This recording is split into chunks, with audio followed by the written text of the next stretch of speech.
Olá, hoje é dia de Corpus Christi, 11 de junho de 2020, quinta-feira. Hoje de manhã, quando eu abri o meu telefone, estava lá a notícia, ótimas notícias. Este vídeo, foi o vídeo que eu passei ontem, está tendo mais do que o normal de visualizações por pessoas às quais nós recomendamos, me avisou o YouTube. E aí eu digo, olha, vou agradecer a muitos, eu não posso agradecer a todos, um por um, porque eu não teria tempo nesse vídeo, nem teria tempo nem para colher os nomes, né? Mas então eu fiz uma leitura de manhã das mensagens, encontrei algumas mensagens de bolsonaristas, outros robôs, reclamando, como sempre, que eu aderi, por que eu aderi, para quem eu me vendi, como se você tiver uma opinião, você faz uma opinião a favor de um governo, aí você é obrigado a elogiá-los o tempo todo. Isso não existe, comigo não tem não. Eu não tenho miliciano favorito, tá bom? Tá bom assim? Gostou? Não tenho miliciano, nem capitão de miliciano, nem amigo de miliciano, nem quem condecora miliciano favorito, tá? Bom. Então vamos lá. Um oi aqui para Daniel Pablo Cheng, que a mãe é de Alagoas e nunca viu neve lá. Adriana Tomé, de Portugal. Maria Isabel, xará da minha mulher, que morre de rir com os meus comentários, imagina. Antônio Santos, que é do norte de Minas e mora em Portugal. Ade, que mora no Japão e quer que eu fale arigatô para ele. Arigatô, Ade. Felipe Vanderlei, de São José das Espinharas. César Augusto Farheiler, Antônio Pinheiro, lá de Uiraúna, Nicéia Meire, minha irmã, me chamou a atenção para o seu recado, apoiando. Felipe, de Berlim, Joaquim Silva, manobrista do Café da Rua Lagoas, que eu frequento. Ricardo Crisanto, de Campina Grande. Ana Caminini, do Rio Grande do Norte. Eu sou quase do Rio Grande do Norte. Eu nasci na Paraíba, mas minha mãe é potiguar. Meu pai paraibano, meu avô paterno paraibano, minha avó paterna potiguar, meu avô materno potiguar, minha avó materna paraibana. É isso aí, um abraço grande para a Ana, que tem o nome da minha avó, que também nasceu no Rio Grande do Norte, e que diz que é testemunha da tragédia do Nordeste, ao contrário do que andou o intendente da saúde falando nos seus discursos, o grande ministro do governo, imagina. Analice Pasquini, Mariana Natá, Wanda Moreira, oi para todos vocês. A Cris Bernard, que é atriz, que é assessora do Fernando Holliday na Câmara de São Paulo e que votou em Bolsonaro e então manifestou a voz de muita gente que Bolsonaro devia ouvir, ele mandou, sai daí! Né? E ela agradeceu minha citação, tanto na Rádio Eldorado hoje cedo, como no meu vídeo de ontem. Antônio Carlos Neves da Silva mora em Portugal e me lembrou que o caso Marielle é um caso muito recente. Basta lembrar o menino Carlinhos, cujo sequestro em 1972 ainda não foi resolvido pela polícia fluminense.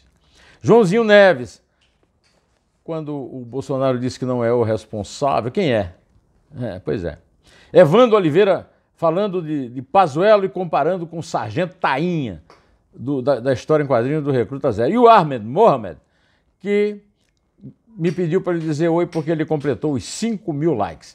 Depois eu liguei a televisão e vi que a ONG Rio de Paz fez um protesto com 100 cruzes na areia de Copacabana e um bolsonarista canalha foi lá derrubar cruz a cruz. E depois o pai de um rapaz de 25 anos que morreu de Covid repôs uma a uma. Olha, nada contra criacionistas. Estão reclamando. O que é que você tem contra criacionistas, terraplanistas, terroristas da vacina, que dizem que a vacina prejudica, não salva, que ainda existem. Mas eles é que condenam a ciência e o conhecimento e que nos maltratam desse jeito. Tá um cara e desonrar uma homenagem que se fez na praia de Copacabana só por amor a um político que vive da política, cujos filhos vivem... Ai, dá até nojo. Pois bem, o Simão Romero, a Letícia Casado e a Manuela Andreoni publicaram no jornal New York Times ontem uma matéria de primeira página destacando que Bolsonaro está sendo pressionado por todos os lados por conta do aumento nas mortes diárias provocadas pelo coronavírus e das investigações contra seus filhos e aliados.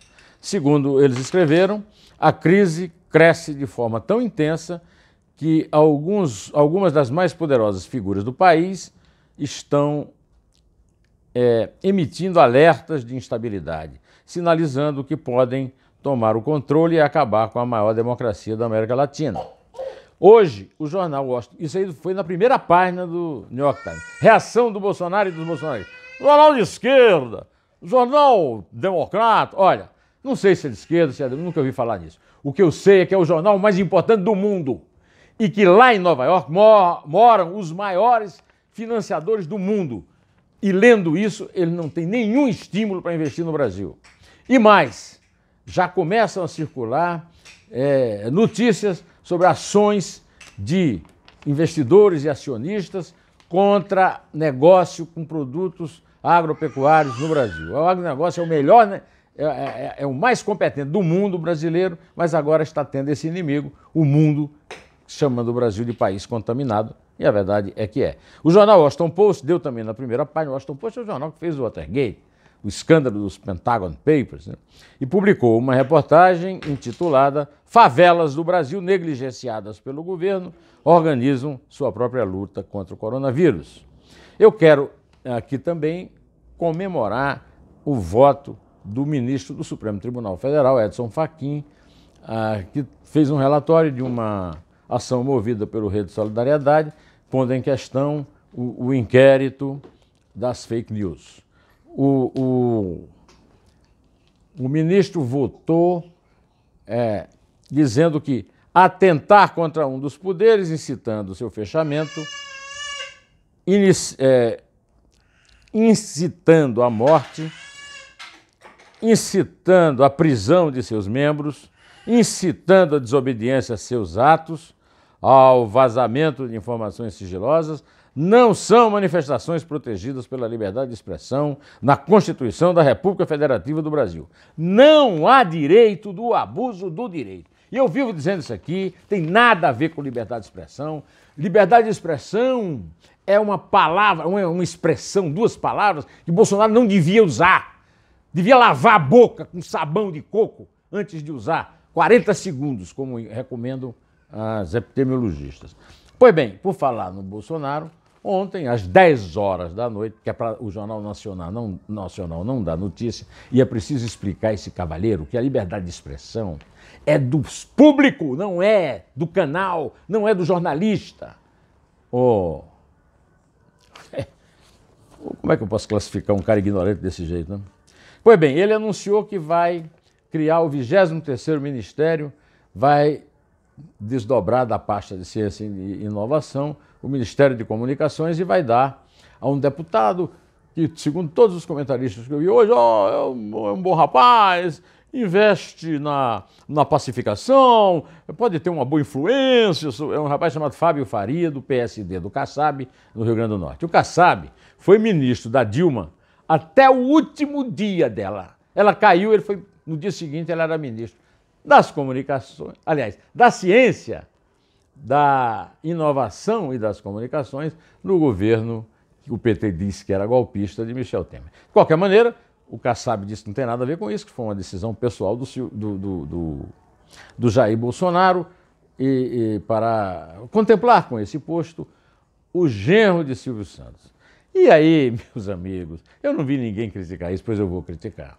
É um escândalo um presidente da República dar o Ministério das Comunicações para um concessionário de uma rede de televisão, com poder para abrir mais emissoras, autorizar emissoras dele mesmo. O Silvio conquistou esse privilégio de ter o genro ministro das Comunicações porque cometeu o maior ato de violação à liberdade de expressão na história do Brasil.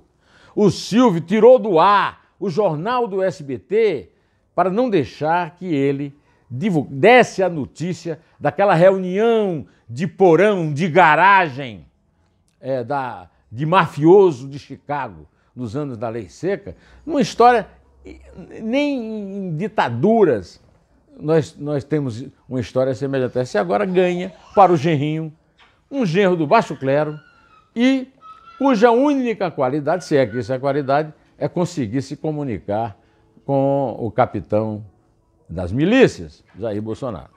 Pois bem, eu quero saber se ninguém vai entrar na justiça contra esse absurdo de você colocar o leão para tomar conta do zoológico. Ou melhor, o genro do leão, né? Pois bem, antes de terminar, eu quero recomendar uma coisa para você. Minha amiga, escritora, lá de Campina Grande, Ieda Lima, escreveu um belíssimo texto, uma carta ao presidente Bolsonaro. A carta é grande para eu ler aqui, mas eu vou ler o último parágrafo. A Ieda escreveu: quero dizer que eu celebrarei quando o senhor tomar medidas que me façam sentir que o respeito pela vida e a equidade social, a harmonia, a tolerância, a liberdade e a paz estiverem sendo assegurados. Mas serei muito crítica e não abrirei mão da necessidade de me expressar corajosamente, ainda que com medo, se o senhor continuar insistindo em trajetória contrária. Essas palavras delas são as minhas e as transmito a todos os robôs e bolsonaristas que me escreveram contando a queda das minhas inscrições, todos com 0 inscrição. 0 inscrição. Vou fazer o quê, né? A minha palavra é a palavra da Ieda. Qualquer iniciativa que o Bolsonaro tiver em nome da vida será aplaudida.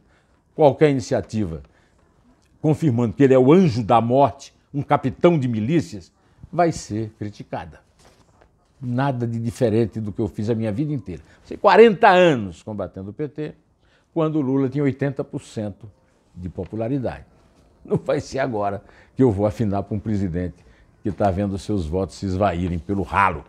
Bom, direto ao assunto. Em té, só a verdade nos salvará.